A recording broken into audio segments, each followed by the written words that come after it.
প্রিয় দর্শক, আপনারা যে যেখানে আছেন সকলকে প্রীতি ও শুভেচ্ছা জানিয়ে নিউ ইয়র্ক থেকে রতন তালুকদার লাইভ শুরু করছি। আসলে মব, এই যে মব সংস্কৃতি চালু হয়েছিল 24-এর ছাত্র গণ অভ্যুত্থানের পর, তা যেন কিছুতেই আমাদের পিছু ছাড়ছে না। নতুন সরকার গঠিত হলো বিএনপির নেতৃত্বে, তারেক রহমানের প্রধানমন্ত্রিত্বে।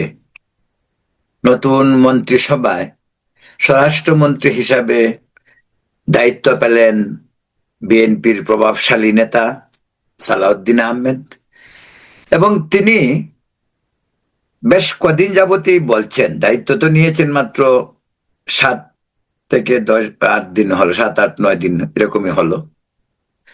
তিনি কিন্তু বলছেন যে মব আর হবে না, মব আর চলবে না, মব এই দেশে আর চলবে না, মব বন্ধ হবে। কিন্তু তাই কি হলো? গত কয়েকদিনে বেশ অনেকগুলি মব সম্পর্কিত ঘটনা ঘটেছে। সর্বশেষ বরিশালের এজলাসে, আদালতের এজলাসে পর্যন্ত। আচ্ছা ভাই, বাংলাদেশের সবচেয়ে শিক্ষিত মানুষ কারা? যে এরিয়া থেকে সবচেয়ে বেশি মানুষ রাজনীতি, সমাজনীতি, অর্থনীতি নিয়ে ভাবেন, তারা আইনজীবী। অধিকাংশ আইনজীবীরা তাদের পেশার সাথে সাথে রাজনীতিতেও তারা সম্পৃক্ত হন, সরাসরি কোনো রাজনৈতিক দলে অথবা বিভিন্ন সংগঠনে। আইনজীবীদের নিজস্ব সংগঠনও রয়েছে। জামিন দেয়া যাবে না আওয়ামী লীগকে, কিন্তু টাকা নিয়ে নিয়ে জামাত এবং বিএনপির আইনজীবীরা গত 18 মাস জামিন দেয়নি। অনেক জামিন দেওয়া হয়েছে। আমি ব্যক্তিগতভাবে অনেককে চিনি যারা পয়সার বিনিময়ে জামিন দিয়ে এসেছে। আমরা প্রবাসে বসবাস করলেও, যেহেতু প্রবাস থেকেই আমার চ্যানেল প্রচারিত হয়, আমরা যেহেতু সাংবাদিকতা করি, আমার নিজের সাংবাদিকতার ইতিহাস প্রায় 35-40 বছর। আমরা তো দেশের খবর রাখি, প্রতিদিনের খবর, প্রতি মিনিটের খবর। দেশে বসে সাংবাদিকরা যত খবর রাখে, আমরা ততটুকুই দেশের খবর রাখি। তাছাড়া আন্তর্জাতিক খবর তো আমাদের পেতেই হয়, আমরা বরং দেশের সাংবাদিকদের চেয়ে আগে পাই। প্রিয় দর্শক, বলছিলাম বরিশালে আওয়ামী লীগের একজন নেতাকে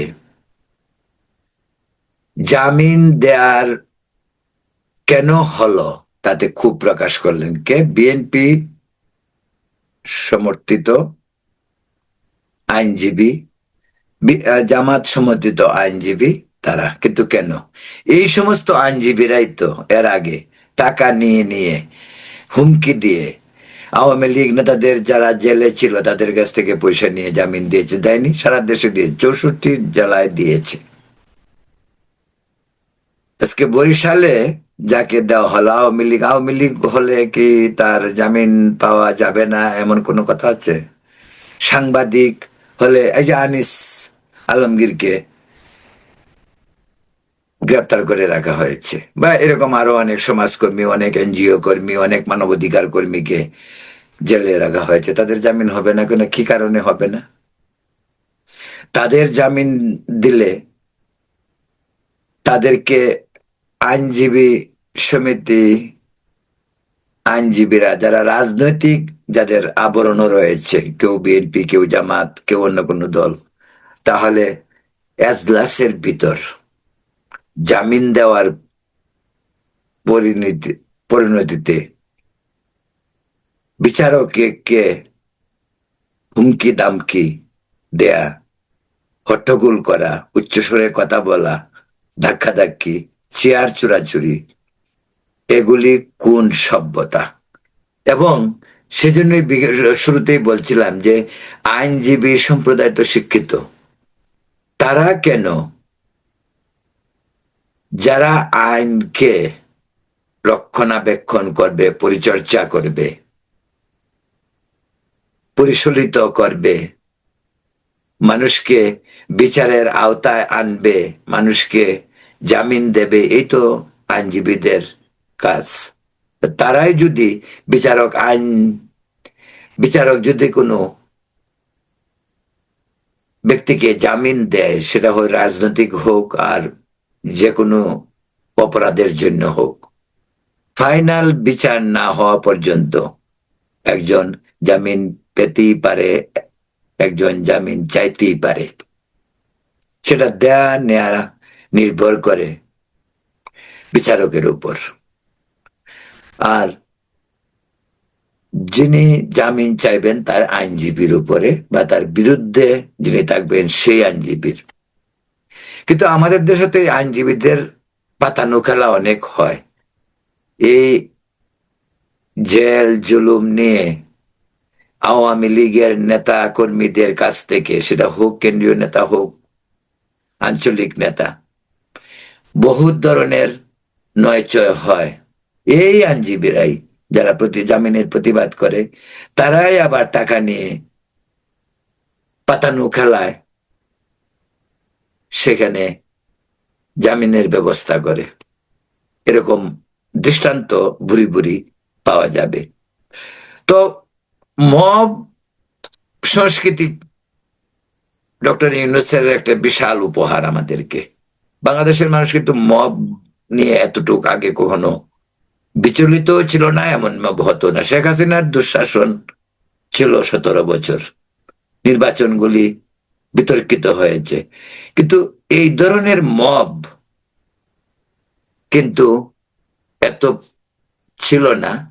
গণপিটুনি ছিল, গণপিটুনি সবসময় আছে, চিরদিনই আছে, সবসময় থাকবে।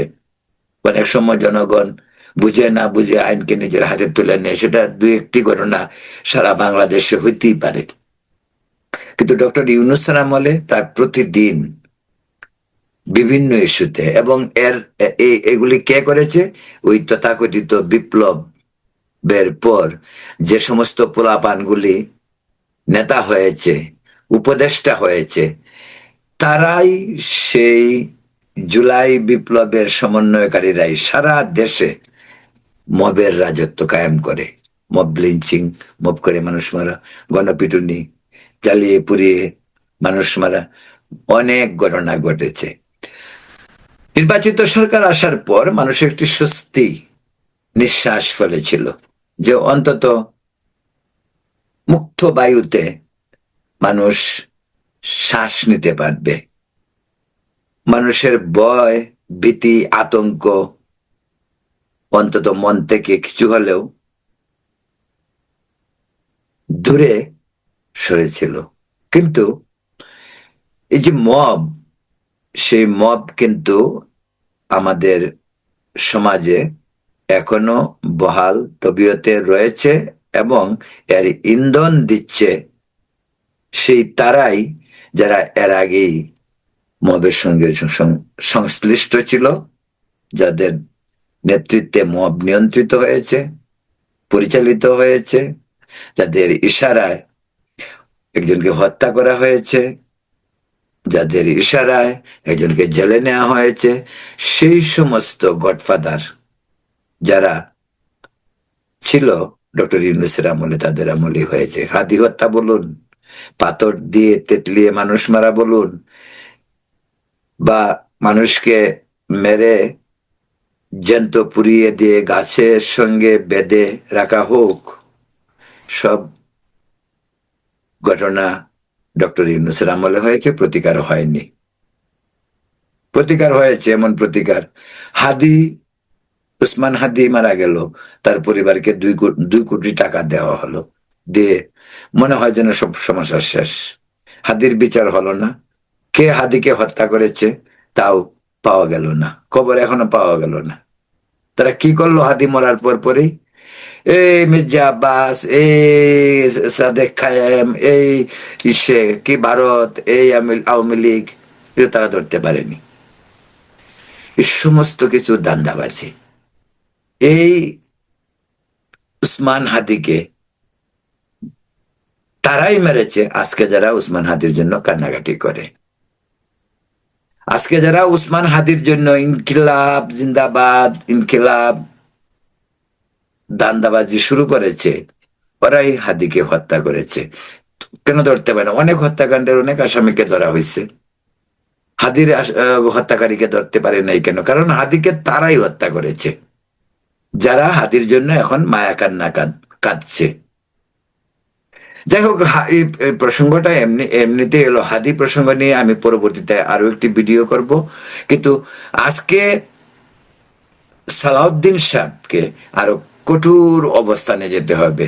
কারণ একটি বিষয় মনে রাখতে হবে যে ইউনূসের আমলে সর্বোচ্চ লেভেল থেকে একেবারে টুকাই পর্যন্ত, মানে আইনজীবী থেকে শুরু করে রাস্তার টুকাই পর্যন্ত সকলেই মব সংস্কৃতির সঙ্গে জড়িত হয়েছিল বিভিন্ন স্বার্থে।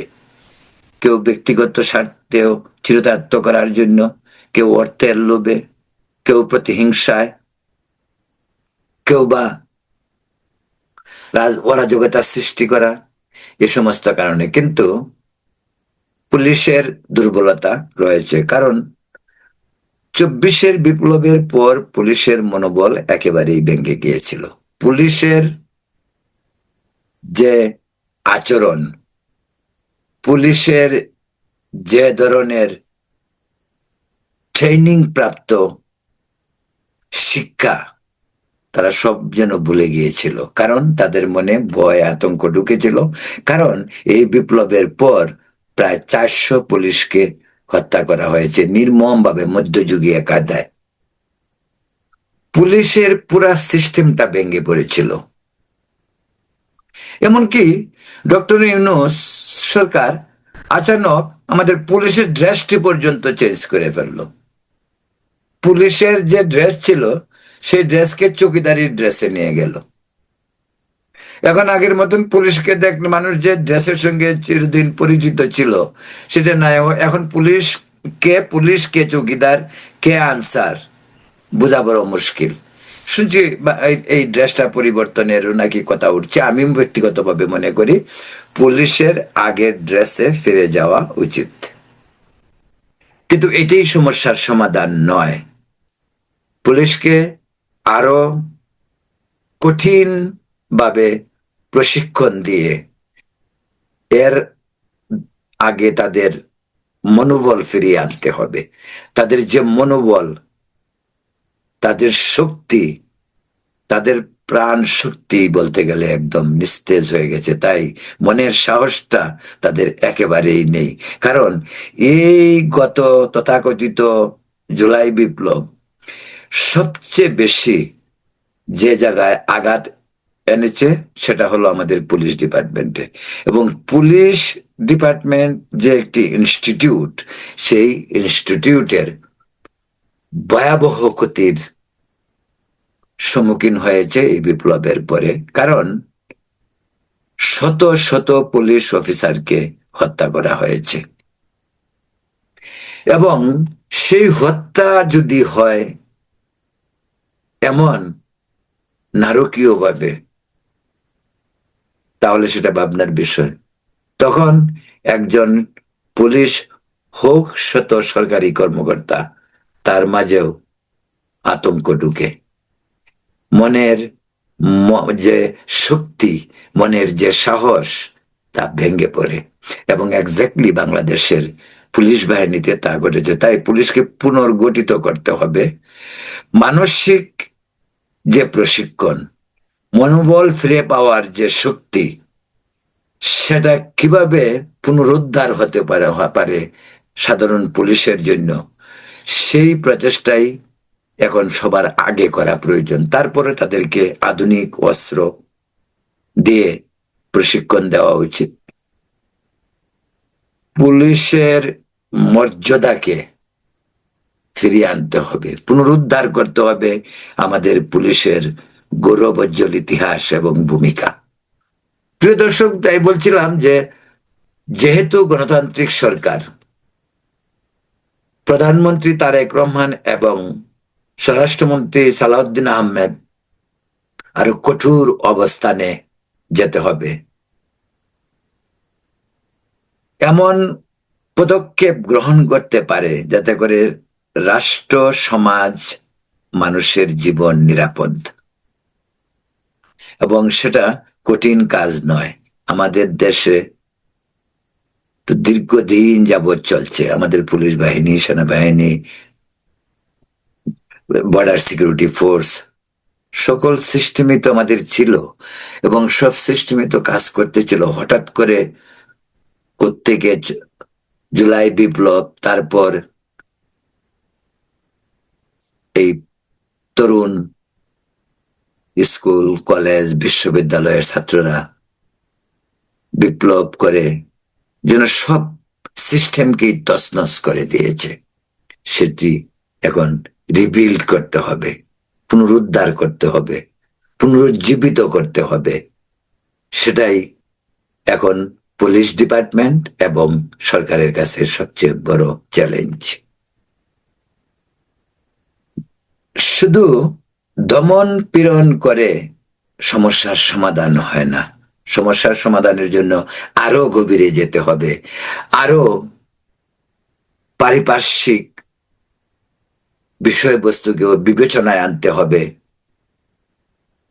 তরুণ সমাজকে সুশিক্ষিত করতে হবে এবং সরকারের বিভিন্ন কর্মকাণ্ডকে জনগণ নন্দিত করে তুলতে হবে। বিশেষ করে পুলিশ বাহিনীকে এমন ভাবে প্রশিক্ষণ দিয়ে তুলতে হবে যে পুলিশ বাহিনী যেন সব সময় নিরাপদও থাকবে, অন্যকেও নিরাপদ রাখবে। সেই ধরনের পুলিশ ট্রেনিং, প্রশিক্ষণ আমাদের প্রয়োজন। প্রিয় দর্শক, বলছিলাম যে জুলাই বিপ্লবের পর যে মব, সেই মবের জনক কারা তা আমি আগে আপনাদেরকে বলেছি। অনেক হত্যাকারী কারা আমি আগে বলছি, এখনো আমি বলি। যে সমস্ত হত্যাকাণ্ড ঘটে, যে সমস্ত হত্যাকাণ্ড প্রতিহিংসামূলক, এই সমস্ত হত্যাকাণ্ড জুলাই বিপ্লবের সঙ্গে যারা সংশ্লিষ্ট ছিল, বিভিন্ন ঢাকা সহ সারা দেশে সবাই এর সঙ্গে জড়িত। আর আমাদের কোর্ট, আমাদের বিচার বিভাগ, আইন আদালত, ওখানে যা হচ্ছে সেটাও এক ধরনের রাজনীতিকরণ করে ঘটনাগুলো ঘটানো হচ্ছে, যেমনটি বরিশালে ঘটছে বা আরো অন্য দুই এক জায়গাতে ঘটেছে। স্বরাষ্ট্রমন্ত্রী সালাউদ্দিন আহমেদকে কঠোর অবস্থানে যেতে হবে। প্রচলিত রাজনৈতিক সরকারের অনেক ধরনের ভুল ভ্রান্তি থাকতেই পারে, কিন্তু পুলিশ ডিপার্টমেন্টের মতো ইনস্টিটিউটকে প্রফেশনাল ভূমিকায় অবতীর্ণ হতে হবে। কঠোর হস্তে দমন করতে হবে সমস্ত অসামাজিক কার্যকলাপ এবং যারা পেশি শক্তি সিন্ডিকেট তৈরি করে সমাজকে অন্ধকারে আচ্ছন্ন করে, তাদেরকে আইনের আওতায় আনতে হবে। ড্রাগের বিরুদ্ধে আন্দোলন করতে হবে। আমাদের দেশের ড্রাগ যুব সমাজকে ধ্বংস করছে। সামাজিক অবক্ষয় একটা অন্যতম কারণ ড্রাগ, এবং পেশা শক্তি দিয়ে যারা সমাজে বিভিন্ন অপকর্মের সঙ্গে জড়িত, তাদেরকে আইনের আওতায় আনতে হবে। তাই বিএনপির নেতৃত্বে, তারেক রহমানের নেতৃত্বে বিএনপির নবগঠিত এই সরকারকে কঠোর অবস্থানে যেতে হবে। স্বরাষ্ট্র মন্ত্রণালয়ের ভূমিকা এ ব্যাপারে অনেক বেশি, তাদেরকে দায়িত্বশীল ভূমিকা পালন করতে হবে। পাশাপাশি পুলিশকে ঢেলে সাজাতে হবে, তাদেরকে অভয় দিতে হবে, তাদের শক্তি সাহস ফিরিয়ে আনার জন্য কাজ করতে হবে। তবেই সামাজিক ন্যায় ফিরে আসতে পারে এবং বিচার এবং আইন আদালতকে রাজনীতির ঊর্ধ্বে রাখতে হবে। সেখানে পেশি শক্তি দিয়ে চ্যালেঞ্জ করার মতো কাজ যদি আইনজীবীরা করে, তার জাতির জন্য লজ্জা। প্রিয় দর্শক, এখন এ পর্যন্তই। আগামীকাল অন্য কোনো ইস্যু নিয়ে কথা বলবো। এই পর্যন্ত ভালো থাকুন, সুস্থ থাকুন, নিরাপদ থাকুন। ধন্যবাদ।